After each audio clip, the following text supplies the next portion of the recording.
आज ହେଉଛି ପବିତ୍ର ଗୁରୁ ଦିବସ। ଏହି ଅବସରରେ ଗଞ୍ଜାମ ଜିଲ୍ଲା ସାନଖେମୁଣ୍ଡି ବ୍ଲକ ଆଡ଼ପଡ଼ାର ମାଣିକେଶ୍ୱରୀ ଉଚ୍ଚ ବିଦ୍ୟାଳୟର ଛାତ୍ରଛାତ୍ରୀମାନେ ସେମାନଙ୍କର ଶିକ୍ଷକ ତଥା ଗୁରୁମାନଙ୍କର ଉଚ୍ଚତର ପ୍ରଶଂସା କରିଥିଲେ। କାରଣ ବିଦ୍ୟାଳୟରେ ଅଧ୍ୟୟନରତ ସମସ୍ତ ଛାତ୍ରଛାତ୍ରୀ ଠିକ୍ ଭାବେ ଜାଣିଥିଲେ ଗୁରୁଜୀ କେବଳ ପାଠ ପଢ଼ାନ୍ତି ତାହା ନୁହେଁ, ବରଂ ସେ ହେଉଛନ୍ତି ଆମମାନଙ୍କ ପାଇଁ ମାର୍ଗଦର୍ଶକ ଓ ପଥ ପ୍ରଦର୍ଶକ। ତେଣୁ ଗୁରୁଙ୍କୁ ଉଚିତ ସମ୍ମାନ ଦେବା ସହ କେବଳ ଯେ ଆଜି ଦିନ ତାହା ନୁହେଁ, ବରଂ ଆଜି ଭଳି ପବିତ୍ର ଦିନରେ ଆମେ ଶପଥ ନେବା ଓ ଗୁରୁଙ୍କ ଆଦେଶରେ ଅନୁପ୍ରାଣିତ ହେବା ସହ ଦେଶ ଗଠନରେ ଭାଗ ନେବା ଉଚିତ ବୋଲି କହିଥିଲେ ସମସ୍ତ ଛାତ୍ରଛାତ୍ରୀ। ତେବେ ଗୁରୁଙ୍କ ନିକଟରେ ରହିଛି ଉତ୍ସର୍ଗୀକୃତ ମନୋଭାବ। ଯେମିତି ଆମ ଦେଶର ପ୍ରଥମ ଉପରାଷ୍ଟ୍ରପତି ଓ ଭାରତର ଦ୍ୱିତୀୟ ରାଷ୍ଟ୍ରପତି ତଥା ଦେଶର ଜଣେ ମହାନ ଗୁରୁ ଡକ୍ଟର ସର୍ବପଲ୍ଲୀ ରାଧାକ୍ରିଷ୍ଣ ତାଙ୍କର ମିଷ୍ଟଭାଷୀ, ନମ୍ର ସ୍ୱଭାବ, ତ୍ୟାଗ, କର୍ତ୍ତବ୍ୟନିଷ୍ଠା, ମଧୁର ବ୍ୟବହାର ଓ ନିଷ୍ଠାପର କାର୍ଯ୍ୟଶୈଳୀ ଯୋଗୁଁ ଆଜି ସେ ସମସ୍ତଙ୍କ ନିକଟରେ ବେଶ୍ ପରିଚିତ। ମାଣିକେଶ୍ୱରୀ ବିଦ୍ୟାପୀଠରେ ପଢ଼ୁଛି ଆଉ ମୋର ଶ୍ରେଣୀ 10ମ। ଯେହେତୁ କାଲି ହେଉଛି ଗୁରୁ ଦିବସ, ତେଣୁ ମୋତେ ଏଥିଯୋଗୁଁ କିଛି କହିବା ସୁଯୋଗ ମିଳିଥିବାରୁ ମୁଁ ନିଜକୁ ଧନ୍ୟମନ କରୁଛି। ଗୁରୁ ହେଉଛନ୍ତି ଆମକୁ ଯିଏ ଅନ୍ଧାରରୁ ଆଲୋକକୁ ଆଣିପାରେ। ଆଉ ଯଦି ଆମେ ଗୁରୁଙ୍କ ଶିକ୍ଷାରେ ଅନୁପ୍ରାଣିତ ହେବା, ତାହେଲେ ଆମକୁ ବହୁତ ଉଚ୍ଚ ଜାଗା ପର୍ଯ୍ୟନ୍ତ ଯିବାକୁ କି ଅଟକେଇ ପାରିବେନି।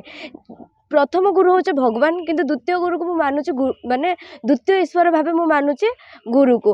ଯେହେତୁ ଈଶ୍ୱର ସିନା ଆମକୁ ଜନ୍ମ ଦେଇ ଦେଉଛନ୍ତି, କିନ୍ତୁ ଜ୍ଞାନ ତ ଆମକୁ ଜଣେ ଗୁରୁ ହିଁ ଶିଖାଏ ନା।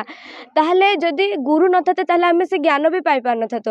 ମୁଁ ଏ ବିଦ୍ୟାଳୟର ସହକାରୀ ଶିକ୍ଷକ। ଆମ ବିଦ୍ୟାଳୟର ନାମ ହେଉଛି ମାଣିକେଶ୍ୱରୀ ବିଦ୍ୟାପୀଠ ଆଡ଼ପଡ଼ା, ସାନଖେମୁଣ୍ଡି ବ୍ଲକ। ସାର୍, ଆମ ବିଦ୍ୟାଳୟ 1999 ମସିହା ଠାରୁ ସ୍ଥାପିତ ହୋଇଛି। ଆଉ ଆମ ବିଦ୍ୟାଳୟ ଭଳି ଆମ ଓଡ଼ିଶାରେ ମଧ୍ୟ ଏଇଭଳି ପ୍ରାୟ 2500ରୁ ଉର୍ଦ୍ଧ୍ୱ ସ୍କୁଲ ମଧ୍ୟ ଅଛି। ଆଉ ଆମ ବିଦ୍ୟାଳୟ ସମସ୍ୟା ହେଉ କି ବ୍ୟକ୍ତିଗତ ସମସ୍ୟା, ଅନେକ ସମସ୍ୟା ଅଛି। ଇଏ ହେଉଛି ଗୋଟେ ବ୍ଲକ ଗ୍ରାଣ୍ଟ ପ୍ରାପ୍ତ ବିଦ୍ୟାଳୟ। ସେ ଯାହା ହେଉ ନା କାହିଁକି ଆମର ବ୍ୟକ୍ତିଗତ ସମସ୍ୟା ଥିଲେ ମଧ୍ୟ ପିଲାମାନେ ହେଉଛନ୍ତି ଆମର ଜୀବନ। ଏ ଛାତ୍ରଛାତ୍ରୀ ହେଉଛନ୍ତି ଆମର ଜୀବନ। କାହିଁକି?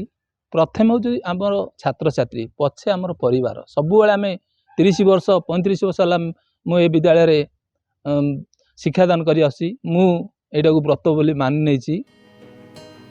ଏପରିକି ସେ ତାଙ୍କର ଜନ୍ମଦିନଟିକୁ ଗୁରୁମାନଙ୍କ ଉଦ୍ଦେଶ୍ୟରେ ଉତ୍ସର୍ଗ କରିଦେଇ ଉଦାହରଣ ସୃଷ୍ଟି କରିଛନ୍ତି। ତେଣୁ ଗୁରୁ ହେଉଛନ୍ତି ସମାଜର ମେରୁଦଣ୍ଡ, ମାର୍ଗଦର୍ଶକ ଓ ସର୍ବୋତ୍କୃଷ୍ଟ ଚିନ୍ତାନାୟକ। ଛାତ୍ରଛାତ୍ରୀମାନେ ହେଉଛନ୍ତି ଏ ଦେଶର ଭବିଷ୍ୟତ। ତେଣୁ ଗୁରୁ ହିଁ ଚାହିଁଲେ ଛାତ୍ରଛାତ୍ରୀମାନଙ୍କର ଉଜ୍ଜ୍ୱଳ ଭବିଷ୍ୟତ ଗଠନ କରିବା ସହିତ ଚାରିତ୍ରିକ କ୍ଷେତ୍ରରେ ଅନେକ ସଂସ୍କାର ଆଣିପାରିବେ। ତେଣୁ ପ୍ରତିଟି ଗୁରୁ ଦେଶର ସର୍ବଶ୍ରେଷ୍ଠ ଗୁରୁଙ୍କ ଆଦେଶରେ ଅନୁପ୍ରାଣିତ ହୋଇ ଦେଶରେ ଭରି ରହିଥିବା ଅଜ୍ଞାନ ରୂପକ ଅନ୍ଧକାରକୁ ହଟାଇ ଜ୍ଞାନର ଆଲୋକକୁ ସିଞ୍ଚରଣ କଲେ ଏ ଦେଶର ବିକାଶ ପଥରେ ଅନେକ ଅଗ୍ରଗତି ଘଟିବା ସହିତ ଛାତ୍ରଛାତ୍ରୀମାନଙ୍କର ମଧ୍ୟ ଦେଶ ଗଠନରେ ଗୁରୁତ୍ୱପୂର୍ଣ୍ଣ ଭୂମିକାକୁ ନେଇ ଉତ୍ସାହ ସୃଷ୍ଟି ହେବ। ଏହି ବିଦ୍ୟାଳୟ ହେଉଛି ମଣିଷ ତିଆରି କାରଖାନା ଏବଂ ଏଠାରେ ରହୁଥିବା ସମସ୍ତ ଶିକ୍ଷକ ହେଉଛନ୍ତି ଜଣେ ଜଣେ କାରିଗର। ସେମାନେ ଆମକୁ ଯେପରି ଗଢ଼ିବେ ଆମେ ସେହିପରି ଆକାର ଧାରଣ କରିଥାଉ। ଯେପରିକି ମୁଁ ଗୋଟିଏ ଏକ୍ଜାମ୍ପଲ୍ ଦେଇ ବୁଝାଇବି। ଗୋଟିଏ ଅଟାକୁ ଯେତେବେଳେ ଆମେ କୃଷିରୁ ଗହମ ଆଣିଥାଉ, ତାହାକୁ ବ୍ୟବହାର କରିବାକୁ ହେଲେ ଆମେ ପ୍ରଥମେ କଳକାରଖାନାକୁ ନେଇଥାଉ ଏବଂ ସେଠାରେ ମେସିନ୍ ସାହାଯ୍ୟରେ ତାକୁ ପେଷିକି ଅଟା କରିସାରିବା ପରେ ଆମେ ତାହାକୁ ବ୍ୟବହାର କରିଥାଉ।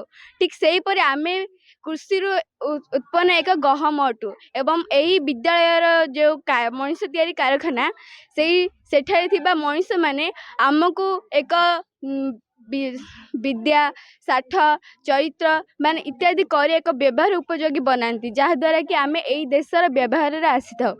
ମାଣିକେଶ୍ୱରୀ ବିଦ୍ୟାପୀଠ ଆଡ଼ପଡ଼ା, ଗଞ୍ଜାମ ସାନଖେମୁଣ୍ଡି ବ୍ଲକ। ମୁଁ ସଂସ୍କୃତ ଶିକ୍ଷକ। ଆଉ ଏ ବିଦ୍ୟାଳୟରେ 30-35 ବର୍ଷ ଧରିକି ଶିକ୍ଷକତା କରୁଛୁ ବଲଗ୍ରାଣ୍ଟ ହାଇସ୍କୁଲରେ। ଆଉ ଏ ପରିବେଶ ଆପଣ ତ ଦେଖୁଛନ୍ତି, ସ୍ୱଚକ୍ଷୁରୁ ଦେଖୁଛନ୍ତି ଆଉ କିପରି ତାକୁ ସଜାଇକରି ଆମେ ରଖିଛୁ। ତେବେ ଯାଉ ନା କାହିଁକି କାଲି ହେଉଛି ଗୁରୁ ଦିବସ, ସେପ୍ଟେମ୍ବର 5। ତେଣୁ ଗୁରୁ ଦିବସ ସର୍ବପଲ୍ଲୀ ରାଧାକ୍ରିଷ୍ଣନ ଉପରାଷ୍ଟ୍ରପତି ଥିଲେ ଏବଂ ପ୍ରଥମ ଶିକ୍ଷକରୁ ସେ ଉପରାଷ୍ଟ୍ରପତି ହେଲେ, ପରେ ରାଷ୍ଟ୍ରପତି ହେଲେ। ତେବେ ତାଙ୍କର ଜନ୍ମ ଦିବସକୁ ଆମେ ଗୁରୁ ଦିବସ ଉପରେ ଗ୍ରହଣ କରୁ। କ'ଣ ଭାରତ ବର୍ଷରେ ତା ପୂର୍ବରୁ କ'ଣ ଗୁରୁ ଦିବସ ପାଳନ ହେଉନଥିଲା? ମୁନି ଋଷିମାନେ ଭଗବାନ ଶ୍ରୀକୃଷ୍ଣଙ୍କର ଗୁରୁ ଥିଲେ ସାନ୍ଦୀପନୀ, ଭଗବାନ ରାମଙ୍କର ଗୁରୁ ଥିଲେ କୁଳଗୁରୁ ବଶିଷ୍ଠ। ତେଣୁ ଏ ଗୁରୁ ପରମ୍ପରା ଭାରତ ବର୍ଷର ଅନେକ ଦିନ ଧରି ରହିଛି। ସୂର୍ଯ୍ୟଚନ୍ଦ୍ର ଆକାଶରେ ଯେତେବେଳେ ପର୍ଯ୍ୟନ୍ତ ଥିବ ସେ ପର୍ଯ୍ୟନ୍ତ ଏ ଗୁରୁ ଦିବସ ପରମ୍ପରା ଭାରତ ବର୍ଷରେ ରହିଛି, ରହିଥିବ ଆଉ ରହିଥିଲା। ବ୍ରହ୍ମପୁରରୁ ସଞ୍ଜୟ କୁମାର ବିଶ୍ୱାଳଙ୍କ ରିପୋର୍ଟ, ଖବର ଓଡ଼ିଶା।